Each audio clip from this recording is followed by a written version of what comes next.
नमस्कार, pulse 24 news देख रहे हैं आप। आपके साथ मैं हूं सुजल वर्मा। आज नरमू के मंडल कार्यालय पर एक प्रेस कॉन्फ्रेंस की गई, जिसमें नरमू के केंद्रीय अध्यक्ष बसंत चौधरी ने बताया कि जेसीएम के महामंत्री शिव गोपाल मिश्रा की अध्यक्षता में पीएम मोदी के साथ जेसीएम के प्रतिनिधियों की एक संयुक्त बैठक पुरानी पेंशन बहाली और 8वें वेतन आयोग को लेकर नई दिल्ली में हुई, जिसमें महामंत्री शिव गोपाल मिश्रा ने पीएम से पुरानी पेंशन लागू करने का आग्रह किया और गठित पेंशन कमेटी द्वारा जो 40% ही पेंशन दिए जाने की सिफारिश रखी गई थी उसे बढ़ाकर 50% और मिनिमम पेंशन 10,000 किए जाने का अनुरोध पीएम से किया गया, जिस पर पीएम ने महामंत्री शिव गोपाल मिश्रा को आश्वस्त किया कि मैं आपकी गारंटेड 50% पेंशन दिए जाने पर जरूर विचार करूंगा। जिस पर शाम को प्रधानमंत्री के नेतृत्व में संपन्न हुई कैबिनेट की बैठक में ओपीएस की जगह यूपीएस नाम देते हुए गारंटेड पेंशन स्कीम 1 अप्रैल 2025 से लागू करने की घोषणा की गई, जो एआईआरएफ द्वारा 20 वर्षों से लगातार पुरानी पेंशन बहाली को लेकर किए जा रहे संघर्ष का ही परिणाम था। केंद्रीय अध्यक्ष बसंत चौधरी ने बताया कि इससे लगभग 23 लाख केंद्रीय कर्मचारियों को 50% गारंटेड पेंशन मिलना तय होगा। जी, मैं सुरेंद्र सिंह मलिक एनी रेलवे मजदूर का मंडल अध्यक्ष हूँ। आज हमारे बीच में जो प्रेस कॉन्फ्रेंस हो रही है उसमें हम बताना चाहते हैं कि भारत सरकार के द्वारा जो हमारी all India railway men's federation, NE railway Mazdoor union और जेसीएम एक हमारा जो संयुक्त मंच बना था जिसमें सभी संगठनों ने मिलकर भाग लिया था, ये उसकी बहुत बड़ी सफलता है। हम भारत सरकार के प्रधानमंत्री मोदी जी को इस बात का बधाई देना चाहते हैं कि उन्होंने कर्मचारी के हित की बात सुनी और उनके फेवर में निर्णय लिया। हमारी जो मेन मुख्य मांग थी इसमें कि जो हमारा रिटायरमेंट के 12 महीने वाला जो भी हमारी एवरेज पेंशन आती है उसका 50% प्लस डीए हमको मिलना चाहिए। तो गवर्नमेंट हमारी मेन मुख्य मांग थी, वो उसमें मान लिया था। अब कर्मचारी जब भी रिटायर होगा तो 50% उसकी बेसिक प्लस से डीए मिलेगा।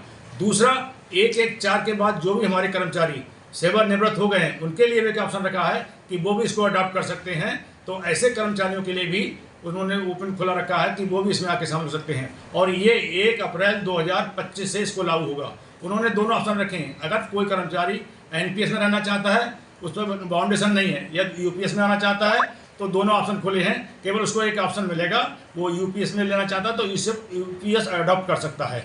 तो उसमें ऐसा नहीं, अगर कोई कहते हैं कि इसमें बहुत ज़्यादा उन्होंने अच्छाइयाँ नहीं है, तो मेरे हिसाब से 90% हमारा जो ओपीएस था उसकी सारी सेवाएं कवर हो गई हैं। केवल 10% कुछ अनॉमली बची हैं, तो उनको भी धीरे धीरे हमारे पास जब उसका क्या नाम है जियो आएगा या वो हमारे पास इसका चीज़ें आएंगी, नियमावली आएगी, तो उसको हम देखेंगे, पढ़ेंगे कि आखिर क्या क्या कमी रही। उस पर भी हम अगले भारत सरकार से संघर्ष करने के लिए, अपने कर्मचारियों के हित में संघर्ष करने के लिए, हमारी एनी रेलवे मजदूर यूनियन का काम ही है संघर्ष करना। अभी जो मिला है उसको आप ले लीजिए और बाद में जो हमारी कमियां रहेंगी उसको भी धीरे धीरे हम पूरा करके उसका संघर्ष करते रहेंगे।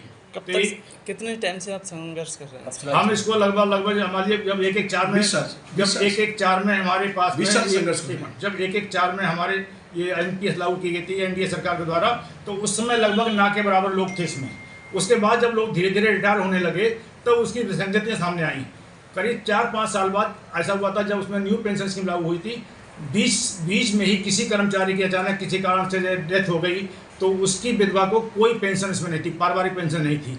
तो उसके लिए भी all India railway men's federation ने अपने क्या नाम है 2011-12 में एक भारत सरकार संयुक्त कमेटी गठित की गई, जिसमें उनके कोई भी कर्मचारी अगर आपकी सेवानिवृत्त में न्यू पेंशन स्कीम खत्म हो जाता है तो उसके परिवार को ओल्ड पेंशन में लाया जाएगा। तो हम लोगों ने न्यू पेंशन में भी धीरे धीरे बहुत सुधार कराए थे, परंतु मेन मांग हमारी ये थी कि हमको एक निश्चित गारंटेड पेंशन होनी चाहिए, चाहे उसका नाम आप ओपीएस रखें, एनपीएस रखें, यूपीएस रखें।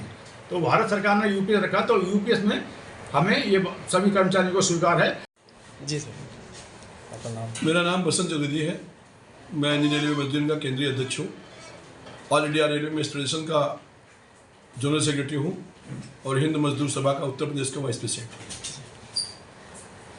अभी जो हमारे मंडल अध्यक्ष साहब ने बताया कि ये यूपीएस एक लंबे संघर्ष के बाद हम लोगों को प्राप्त हुई है। मैं मानता हूं कि कुछ विसंगतियां इसमें हो सकती हैं, लेकिन निश्चित तौर पर जिस बात के लिए हम लोग लड़ रहे थे कि हमें नाम आप ओपीएस रखें, यूपीएस रखें, एनपीएस रखें, लेकिन हमें गारंटेड पेंशन चाहिए।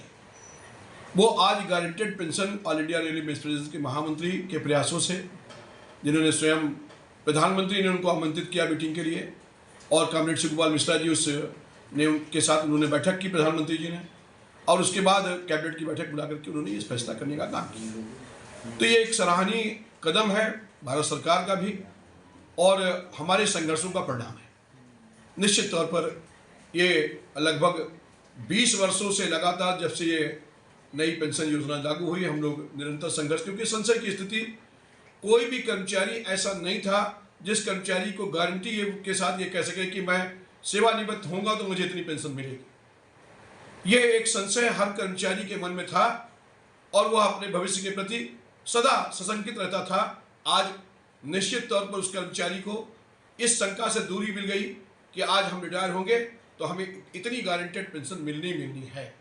यही नहीं, इस पर एक बहुत बड़ी चीज़ उन्होंने जो अभी तक पेंशन हम लोगों को फैमिली पेंशन मिलती थी, वो फैमिली पेंशन भी उन्होंने इसमें बढ़ा करके देने का काम किया।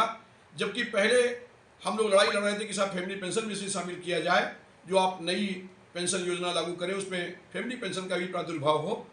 उन्होंने और आगे बढ़ते हुए इसमें 60% फैमिली पेंशन करने का काम किया है, जो एक बहुत ही सराहनीय जो है कदम है भारत सरकार का और जेसीएम द्वारा कराया गया फैसला।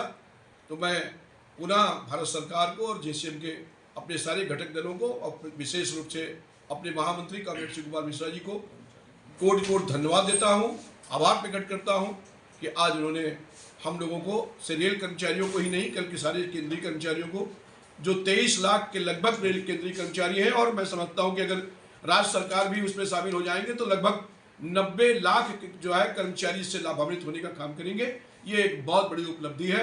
मैं समझता हूँ कि आज जो है ये आज एक जिसको कहते हैं कि पूरा यू टर्न लिया है भारत सरकार ने, और ओपीएस के समकक्ष ही इस पेंशन को रखा गया है।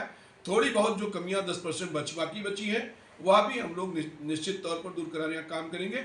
हमने पहले भी आपसे कहा कि जब इस देश में पेंशन की स्कीम चालू हुई उस समय भी तमाम कमियां थी उसमें, जिनको धीरे धीरे करके हम लोगों ने दूर कराने का काम किया। और ये पहले भी कंट्रीब्यूटिव पेंशन स्कीम थी, बाद में फिर इसको ऑटोमेटिक पेंशन स्कीम भारत सरकार ने करने का काम किया। आने वाले समय में हम प्रयास करेंगे कि हमारा जो 10% अंशदान है वह भी हमारा न लगे, और हमको पूरी पेंशन जैसे ओपीएस में मिलती थी वैसी मिलने शुरू हो जाए। धन्यवाद।